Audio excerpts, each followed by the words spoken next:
Araba janvier kalo tile 7 san 2026 DMS TV cɛna muso aw ni ce aw ni ɲantuma a y'aw bisimila DMS TV sanfɛ foli an tan n'o ban kanbaga n'a lamɛnbagaw bɛɛ lajɛlen Mali kɔnɔ ani Mali kɔ kan aw ka don kibaru ni o wagati seli sani an ka da se an ka bi kunnafonibaw ma ni ka olu da aw tulo kan an bɛ hakilina jigin k'aw bɛ se k'an dɛmɛ ni kunnafoni ni kanni n'a carilen ani ka hakilinaw di hakilina jɔyɔrɔ la wali kɔfɛ bi kunnafoniba minnu b'an bolo ni ka olu da aw tulo kan dɔw bɛ tali kɛ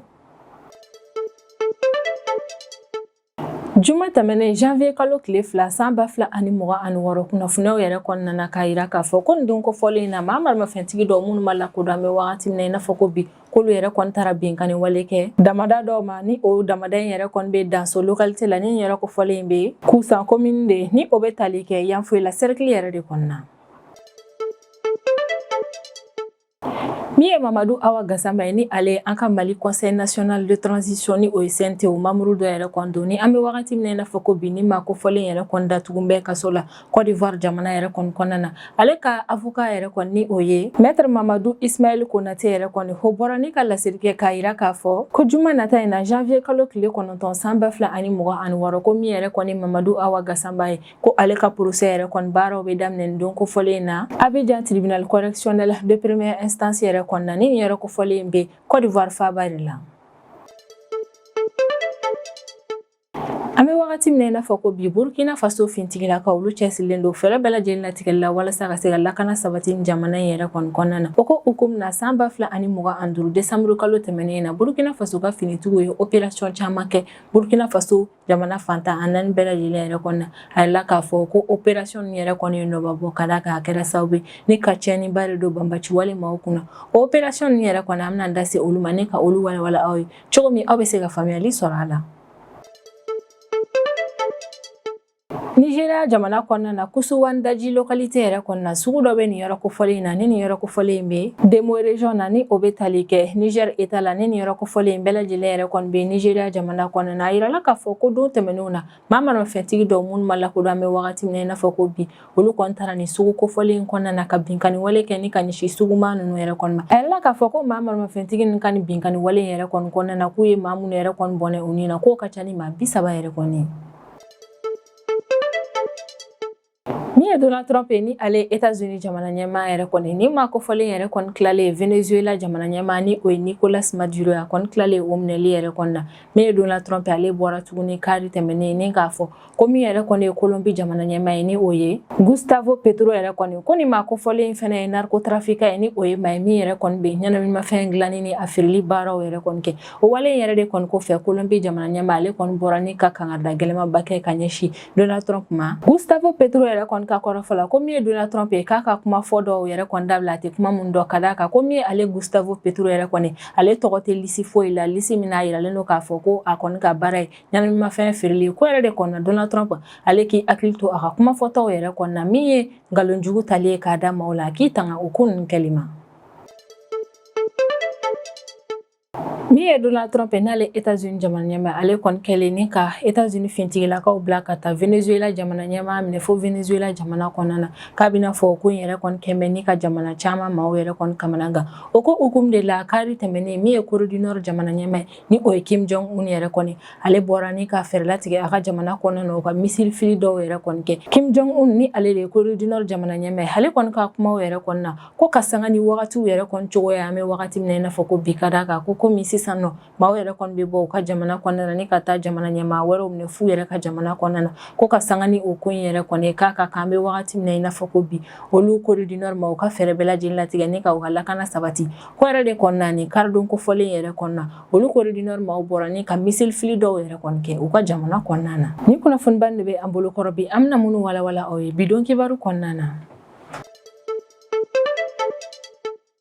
Juma tɛmɛnen janvier kalo tile 2 san 2026 ko maa maramafɛntigi dɔw minnu ma lakodɔn an bɛ wagati min na i n'a fɔ ko bi olu kɔni taara binkani wale kɛ ni ka ɲɛsin damada dɔ ma damada min yɛrɛ kɔni bɛ Danso localité la ni nin yɔrɔ kofɔlen bɛ Kusan commune de kɔnɔna na ni o bɛ tali kɛ Yanfoyila cercle yɛrɛ de kɔnɔna source locale yɛrɛ kɔni ka kɔrɔfɔ la ko maa maramafɛntigi nin taara u ka binkani wale in yɛrɛ kɔni kɛ don kofɔlen wulafɛla nɛgɛ kanɲɛ 19 ale sufɛla nɛgɛ kanɲɛ 21 de ni ɲɔgɔn cɛla la wa sere caman y'a yira k'a fɔ ko maa maramafɛntigi fɛntigi minnu yɛrɛ kɔnɔna ni wale jugu in kɛ ni ka ɲɛsin ni damada ko fɔlen yɛrɛ kɔni ma ko man yɛrɛ kɔni kun bɛ maa 40 ni kɔ bɔɲankɔ de la ko man yɛrɛ kɔni kun bɛ moto fɛnɛ de sanfɛ a yɛrɛ k'a fɔ ko maa fɛntigi ni yɛrɛ kɔni ka bin kan wale in na maa si ma bɔnɛ ani na ko nka tiɲɛni ba yɛrɛ de kɔni donna damada ko fɔlen in na a yɛrɛ k'a fɔ ko maa fɛntigi ni yɛrɛ kɔni tilalen u ka wale jugu in yɛrɛ kɔni kɛli la danso damada yɛrɛ kɔni na k'u segitɔ ni ka bɔ yen nɔ u kɔni taara tasuma mɛnɛ ni ka bila an ka ozo forêt maaw ale ni douane maaw ka bureau yɛrɛ kɔni na u ka bureau min yɛrɛ kɔni bɛ Filimana localité la ni yɛrɛ kofɔlen bɛ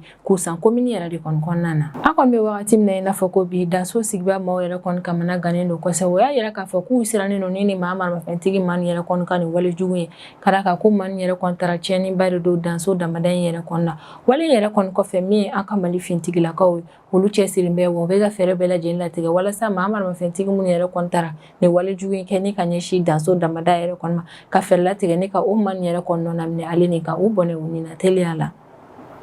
ko juma nata in na janvier kalo tile 9 san 2026 min ye Mamadu Awa Gassama ye ni ale an ka Mali Conseil national de transition ni o ye CNT membre dɔ fɛnɛ don wa an bɛ wagati min na i n'a fɔ ko bi ni ma kofɔlen ale yɛrɛ kɔni datugun bɛ Côte d'Ivoire jamana kɔnɔna na a yɛrɛ k'a fɔ ko nin don kofɔlen yɛrɛ kɔnɔna na ni ma kofɔlen ka procès yɛrɛ kɔnɔna na dayɛlɛ Abidjan tribunal correctionnel de première instance yɛrɛ kɔnɔna na ni yɛrɛ kofɔlen bɛ Abidjan ni o bɛ tali kɛ Côte d'Ivoire faaba yɛrɛ kɔnɔna na a bɛ wagati min na i n'a fɔ ko bi a yɛrɛ k'a fɔ ko min ye Mamadu Awa Gassama ye k'ale kɔni nɔna minɛlen don ko minnu yɛrɛ kɔnɔna olu de ye ko a ye kuma fɔ ni ka ɲɛsin Côte d'Ivoire jamana ɲɛmaa ma kuma min yɛrɛ kɔni bɛ digi mɔgɔ la kalo 6 datuguli yɛrɛ kɔni kɔfɛ Abidjan kaso yɛrɛ kɔnɔna min ye Mamadu Awa Gassama ye ni ale an ka Mali Conseil national de transition membre dɔ k'ale yɛrɛ kɔni ka procès baaraw bɛna kɛ walasa ani min yɛrɛ kɔni ka u ka se ka d'a kan ni ye Mamadu Awa Gassama ye ale ka avocat ni o ye maître Mamadou Ismaël Konate yɛrɛ kɔni o ye communiqué dɔ yɛrɛ kɔni kɛ communiqué min kɔnɔna na a bɛ laseli yɛrɛ kɔni kɛ ko min ye Côte d'Ivoire kiriko maaw ye k'u ye cikan yɛrɛ kɔni kɛ ni ka se Mamadu Awa Gassama ma k'a la kunnafoniya k'a fɔ ko juma nata in na janvier kalo tile 9 san 2026 ko ni ma ko fɔlen ka procès yɛrɛ kɔnɔna daminɛ Côte d'Ivoire jamana kɔnɔna na wa min ye maître Mamadou Ismaël Konate ni ale de Mamadu Awa Gassama yɛrɛ kɔni ka avocat ale ye laseli fɛnɛ kɛ ko donna nataw yɛrɛ kɔnɔna ale bɛna taa Côte d'Ivoire jamana kɔnɔna na walasa ka se ka taa i sen don ni procès ko fɔlen na ka d'a kan min yɛrɛ kɔni ye Mamadu Awa Gassama ye ale kan ka taa o yɛrɛ de kɔni lafasa ni kiiritigɛ ko in na hakilina jiginna kabini wagati tɛmɛnenw yɛrɛ kɔnɔna min ye Mamadu Awa Gassama ye ni ale de datugu an bɛ wagati min na i n'a fɔ ko bi Côte d'Ivoire jamana yɛrɛ kɔni kɔnɔna na kabini wagati tɛmɛnenw yɛrɛ kɔnɔna Côte d'Ivoire kiriko maa dɔ yɛrɛ kɔni ɲɛma ale sɔnna ma k'a fɔ ko kuma min yɛrɛ kɔni fɔra ni ka ɲɛsin Côte d'Ivoire jamana ɲɛmaa ma ni o ye Alassane Dramane Ouattara ye ko ale yɛrɛ de kɔni ye kuma in fɔ wa wagati kofɔlen yɛrɛ kɔnɔna Mamadu Awa Gassama a kɔni ye yafa deli kɛ ni ka ɲɛsin Côte d'Ivoire jamana ɲɛmaa ma ka sanga ni a ka kuma ninnu fɔlenw ye san 2025 juillet kalo tile 2 de Mamadu Awa Gassama ale kɔni taara Abidjan tribunal de grande instance yɛrɛ kɔni doyen des juges d'instruction yɛrɛ kɔni ɲɛma o yɔrɔ kofɔlen yɛrɛ kɔni na juge in kɔni y'a da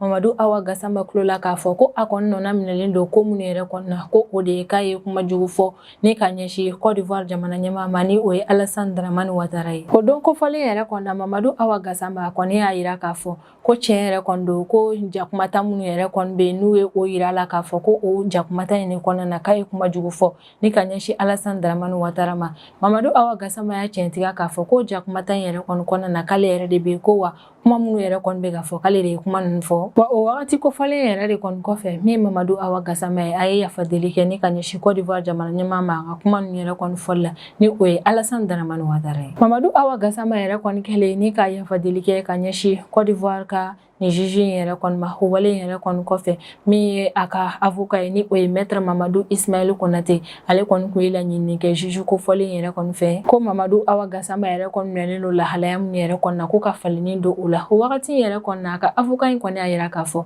ko Mamadu Awa Gassama a si yɛrɛ kɔni taara ɲɛ ko Mali jamana kɔnɔna na Conseil national de transition ni o ye CNT ko membre fɛnɛ don ko wa ma kofɔlen yɛrɛ kɔni ka kɛnɛya ko tɛ ten o wagati yɛrɛ kɔni na a ye laɲini kɛ o ko hukumu de la ko Côte d'Ivoire ka juge in yɛrɛ kɔni ka fɛɛrɛ latigɛ walasa Mamadu Awa Gassama datugulen bɛ lahalaya min na ka faleni yɛrɛ kɔni don o la an kɔni bɛ wagati min na i n'a fɔ ko bi Mali jamana kɔnɔdenw bɛɛ lajɛlen yɛrɛ kɔni sigin bɛ ni ka Mamadu Awa Gassama yɛrɛ kɔni ka ni procès kofɔlen yɛrɛ kɔni kɔnɔ ni o bɛna na daminɛ janvier kalo tile 9 nata in na san 2026 ni o bɛ bɛn jumadon yɛrɛ de kɔni ma maa caman jigi dalen don a kan k'a fɔ ko min ye Côte d'Ivoire kiriko maaw yɛrɛ kɔni k'u bɛna na yafa Mamadu Awa Gassama ma ni ka ni maa kofɔlen yɛrɛ kɔni labila ka d'a kan k'a ye yafa deli yɛrɛ kɔni kɛ a sɔnna ma k'a fɔ k'a ye kuma minnu yɛrɛ kɔni fɔ k'a jo t'a la.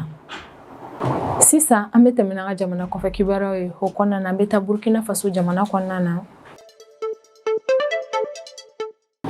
Wagati min na i n'a fɔ ko bi Burkina Faso fintigilakaw yɛrɛ kɔni cɛsirilen don ka fɛɛrɛ bɛɛ lajɛlen latigɛ walasa min yɛrɛ kɔni tiɲɛnen k'o don banbaci wale maaw yɛrɛ kɔni kunna wale min bɛ kɛ sababu ye ni ka Burkina Faso jamana kɔnɔdenw n'u bololafɛnw ka lakana sabati jamana fantan 4 bɛɛ lajɛlen na. O ko hukumu de la san 2025 décembre kalo tɛmɛnen yɛrɛ kɔnɔ na min ye Burkina Faso ka fintigi olu ye opération caman kɛ Burkina Faso fantan 4 bɛɛ lajɛlen yɛrɛ kɔnɔ na. Opération min yɛrɛ kɔni dajar'u la kosɛbɛ ka d'a kan opération min yɛrɛ kɔni kɔnɔna na u sera ka fɛnba de kɛ u sera ka tiɲɛni dɔ banbaci wale maaw ka pick-up dɔ yɛrɛ kɔnɔ na pick-up min yɛrɛ kɔni kun kɔnɔna na maramafɛn jugumanba dɔ kun bɛ yen u sera ka banbaci wale maa caman bɔnɛ ani na min fɛnɛ ye kɛlɛkɛminɛn caman ye Burkina Faso ka fintigiw sera ka u bolo da olu yɛrɛ kɔni kan u kɔni opération ba nin yɛrɛ kɔni senfɛ ko san 2025 décembre kalo tile 2 wulafɛla nɛgɛ kanɲɛ 15 ka sanga ni miniti 30 ye ko Burkina Faso ka sanfɛ kɛlɛkɛminɛnw ka olu to jamana lakɔlɔsili baaraw yɛrɛ kɔnɔ na u taara banbaci wale maa dɔw yɛrɛ kɔni nɔna minɛ Mani localité fanfɛla la banbaci wale maa minnu yɛrɛ kɔni nɔna minɛ la a yirala k'a fɔ ko Mani yɛrɛ kɔni kun bɛ pick-up dɔ yɛrɛ de kɔni kɔnɔna na pick-up min yɛrɛ kɔni kɔnɔna na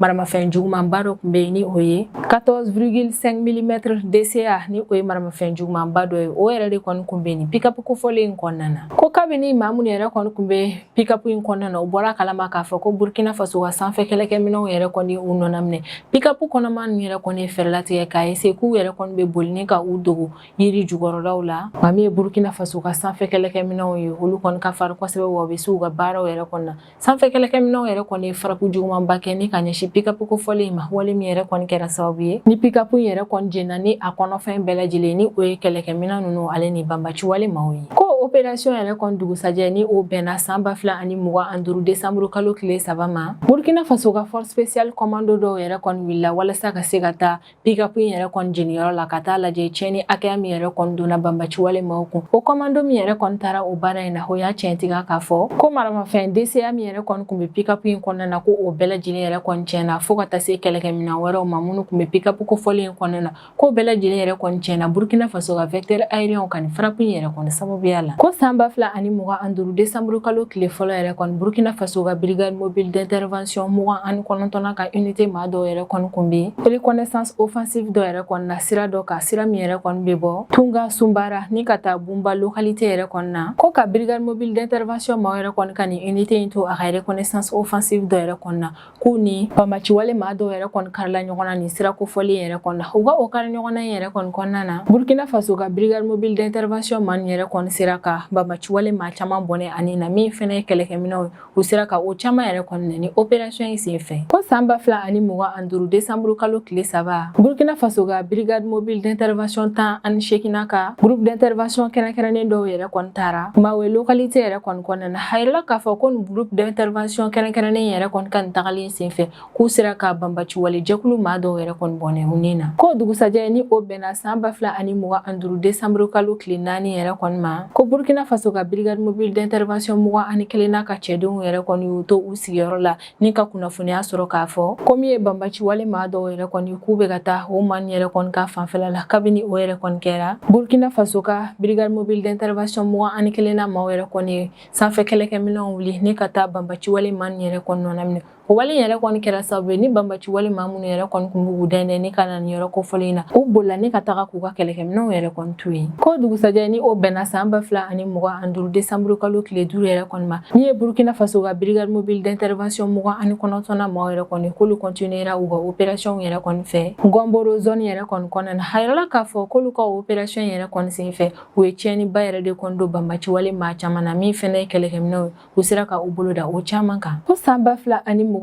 décembre kalo tile 12 banbaci wale maa dɔw yɛrɛ kɔni nana essayer k'a fɔ k'u bɛ binkani wale kɛ ka ɲɛsin Burkina Faso ka finitigiw yɛrɛ kɔni ka poste dɔ ma min yɛrɛ kɔni bɛ Penza localité yɛrɛ kɔni kɔnɔna na nka Burkina Faso ka finitigiw ka cɛsirilen n'u ka baarakɛko ɲumanw kɛra sababu ye n'u sera ka banbaci wale maa yɛrɛ kɔni bali u ka nin binkani wale in na ko san 2025 décembre kalo tile 22 min ye Burkina Faso ka brigade mobile d'intervention 29 na maaw yɛrɛ kɔni olu kun bɛ mission dɔ yɛrɛ kɔni na mission min yɛrɛ kɔni na u kun kan ka taa ni ravitaillement yɛrɛ de kɔni tunga ale ni to ni localité ni ɲɔgɔn cɛla la ko ka brigade mobile d'intervention man yɛrɛ kɔni to u ka o mission yɛrɛ kɔni na u ni banbaci wale maaw yɛrɛ kɔni karila ɲɔgɔn na kari ɲɔgɔn na min yɛrɛ kɔni na u ye banbaci wale maa caman bɔnɛ ani na ko san 2025 décembre kalo tile 30 Burkina Faso ka brigade mobile d'intervention 18 maaw ka groupe d'intervention kɛrɛnkɛrɛnnen maaw k'olu yɛrɛ kɔni ye banbaci wale maa caman bɔnɛ ani na Dar es Salam zone kɔnɔna na ko wagati kelen yɛrɛ kɔni na min ye Burkina ka fintigilakaw yɛrɛ kɔni olu taara janda kɛ ni ka ɲɛsin banbaci wale maaw yɛrɛ kɔni ma Taparko localité yɛrɛ kɔni na ko Burkina Faso ka fintigilakaw ka o janda in yɛrɛ kɔni kɛra sababu ye ni banbaci wale jɛkulu maa dɔw yɛrɛ kɔni kun bɛ ni olu bɔra Burkina Faso est yan fanfɛla la u kun b'u kunda ka taa Burkina Faso nord yan fanfɛla yɛrɛ kɔni na min ye groupe d'intervention kɛrɛnkɛrɛnnen maa yɛrɛ kɔni ka nin janda ye o kɛra sababu ye ni ka o banbaci wale maa bali u ka o wale in na wa banbaci wale maa yɛrɛ kɔni bolila ni ka taga k'u ka moto fo ka taa se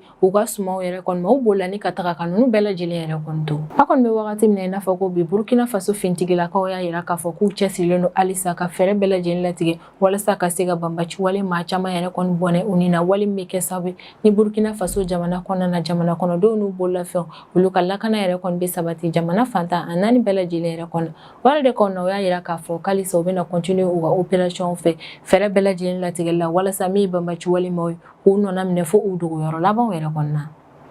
Nigeria kunnafonidilaw yɛrɛ kɔni ye kunnafoniya laseli kɛ k'a yira k'a fɔ ko jɛkulu maramafɛntigi dɔw yɛrɛ kɔni k'olu taara binkani wale kɛ ni ka ɲɛsin Kasuwan daji sugu yɛrɛ kɔni ma ni nin yɛrɛ kofɔlen in bɛ Demo région de kɔnɔna na ni o bɛ tali kɛ Niger État yɛrɛ de kɔnɔna ni nin bɛɛ lajɛlen yɛrɛ kɔni bɛ Nigeria jamana de kɔnɔna na a la k'a fɔ ko nin jɛkulu maramafɛntigi maa minnu yɛrɛ kɔni taara binkani wale in kɛ ni ka ɲɛsin sugu maa min yɛrɛ kɔni ma ko binkani wale in yɛrɛ kɔni kɛra sababu ye ni maa min yɛrɛ kɔni bɔnɛna ani na k'o ka ca ni maa 30 ye ko a maa minnu yɛrɛ kɔni joginna u bɛ maa 10 ani kɔ bɔyan kɔri la ko jɛkulu maramafɛntigi nin yɛrɛ kɔni ka nin binkani wale yɛrɛ kɔni senfɛ u ma da maaw yɛrɛ kɔni fagali ni o jogini dɔrɔn yɛrɛ kɔni ma k'u ye maa caman fɛnɛ minɛ ni ka taa ni olu ye binkani wale yɛrɛ kɔni fɛnɛ senfɛ min ye jɛkulu maramafɛntigi nin yɛrɛ kɔni u ye suman caman yɛrɛ kɔni ta ni ka bɔ suguma nin yɛrɛ kɔni kun ka taa n'a ye u taayɔrɔw yɛrɛ kɔni na i n'a fɔ bɛɛ lajɛlen b'a kalama cogo min a bɛ wagati jan yɛrɛ kɔni bɔ Nigeria jamana yɛrɛ kɔni kɔnɔna na min ye jɛkulu maramafɛntigi fo ka taa se banbaci wale maaw yɛrɛ kɔni ma olu b'u ka binkani walew kɛ ni ka ɲɛsin ni jamana kofɔlen in ma wa yɛrɛ k'a fɔ ko jɛkulu maramafɛntigi ninnu kuma caman b'u ka walejugu nin yɛrɛ kɔni kɛ ni ka ɲɛsin ekɔlisow villagew fo ka taa se voyagekɛlaw yɛrɛ kɔni ma k'u b'u ka binkani walew kɛ ni ka ɲɛsin ni maa yɛrɛ de kɔni ma Nigeria jamana kɔnɔna na a kɔni bɛ wagati min na i n'a fɔ ko bi i n'a fɔ bɛɛ lajɛlen b'a kalama cogo min ye lakanabaliya o kɔni bɛ ka cari kosɛbɛ Nigeria jamana yɛrɛ kɔni kɔnɔna na o yɛrɛ de kɔni na min ye Nigeria jamana ɲɛmaa ye ni o ye Bola Tinubu ye o y'a yira k'a fɔ k'a bɛna fɛɛrɛ bɛɛ lajɛlen yɛrɛ kɔni latigɛ k'a ka jamana fintigilakaw yɛrɛ kɔni renforcer kosɛbɛ walasa fɛɛrɛ ka se ka latigɛ min ye lakanabaliya ka dankari o la ni jamana kofɔlen in kɔnɔna na kari tɛmɛnen janvier kalo tile 4 san 2026 min ye Colombie jamana ɲɛmaa ye ni o ye Gustavo Petro ye ale kɔni bɛ bɔ ni ka jaabi kɛ ka ɲɛsin Donald Trump ka accusation yɛrɛ kɔni ma min ye Donald Trump ye wagati tɛmɛnenw na ale kɔni bɔra ni ka Colombie jamana ɲɛmaa accusé k'a fɔ ko ni maa kofɔlen yɛrɛ kɔni narcotrafiquant de ni o ye maa ye min yɛrɛ kɔni ka baara ye ɲɛnaminimafɛn dilanni ale ni a feereli ye wa min yɛrɛ kɔni ye Colombie jamana ɲɛmaa a bɔra k'a yira k'a fɔ k'a tɛ sɔn Donald Trump ka ɲɔgɔnna kuma nin yɛrɛ kɔni fɔ ale ma ka d'a kan ko kuma nin yɛrɛ kɔni tɛ tiɲɛ ye Gustavo Petro ni ale de Colombie jamana ɲɛmaa ye ale kɔni ka kɔrɔfɔw yɛrɛ kɔni na ko min ye ɲɛnaminimafɛnw yɛrɛ kɔni dilanni ni a feereli ko yɛrɛ kɔni ko affaire ko fɛn fɛn yɛrɛ kɔni bɛ sen na ni maa tɔgɔw yɛrɛ kɔni bɛ o affaire la ko min ye ale Gustavo Petro ye k'ale tɔgɔ tɛ o si yɛrɛ kɔni na ko min ye Donald Trump yɛrɛ kɔni k'a ka sabali nkalonjugutigɛw ma ni ka da ale kɔni na hakilina jiginna kari tɛmɛnen janvier kalo tile 4 san 2026 min ye Donald Trump yɛrɛ kɔni ale bɔra ni k'a fɔ ko min ye États-Unis ye k'a ye opération min yɛrɛ kɔni kɛ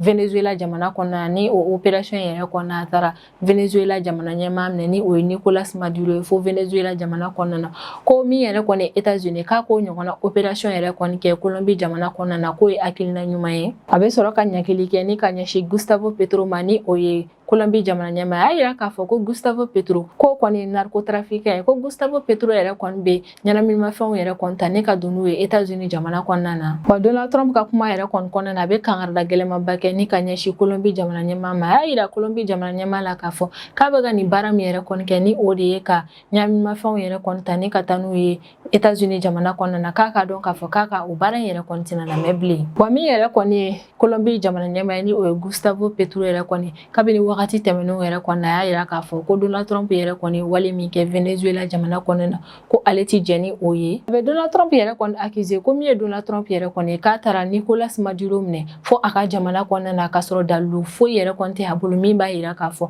ko Nicolas Maduro yɛrɛ kɔni ye ɲɛnaminimafɛn dilanbaga ni a feerebaga ye. O wale yɛrɛ kɔni kɔfɛ min ye Donald Trump ye a kɔni bɔra ni ka kangarida gɛlɛmanba kɛ ka ɲɛsin Gustavo Petro yɛrɛ kɔni ma. A y'a yira Gustavo Petro la k'a fɔ k'a kan ka hakili to a yɛrɛ la. A ye Gustavo Petro yɛrɛ kɔni accusé ko maa don min yɛrɛ kɔni man kɛnɛ ko wa Gustavo Petro ko cocaïne ni o ye ɲɛnaminimafɛn ko o de tali ka d'a ye kosɛbɛ. Donald Trump ka kɔrɔfɔ yɛrɛ kɔni na k'an bɛ wagati min na i n'a fɔ ko bi ko min yɛrɛ kɔni ye Colombie ye k'ale Colombie jamana yɛrɛ man kɛnɛ ko banabaatɔ yɛrɛ de kɔni bɛ ka Colombie fɛnɛ diriger ko min ka di Gustavo Petro ye o de ye ka cocaïne ni o ye ɲɛnaminimafɛn ka o kɔni dilan ni ka taa o feere États-Unis jamana kɔnɔna na ko nka ko bɛɛ lajɛlen k'i hakili sigi ko min yɛrɛ kɔni ye Gustavo Petro ye k'a tɛna mɛn a ka o baara in yɛrɛ kɔnɔna na. Donald Trump ma danni dɔrɔn yɛrɛ kɔni ma a y'a yira k'a fɔ ko so belebeleba dɔ yɛrɛ kɔni bɛ Gustavo Petro bolo so belebeleba min yɛrɛ kɔni kɔnɔna na a bɛ ɲɛnaminimafɛn kɛrɛnkɛrɛnnenya la cocaïne a bɛ o mara yen nɔ ko wa ko cocaïne dilan usine fɛnɛ bɛ nin ma ko fɔlen in bolo ko nka ko Gustavo Petro k'a dɔn k'a fɔ k'a tɛna mɛn nin baara in yɛrɛ kɔnɔna na. A kɔni bɛ wagati min na i n'a fɔ ko bi min ye Donald Trump ye a kɔni y'a yira k'a fɔ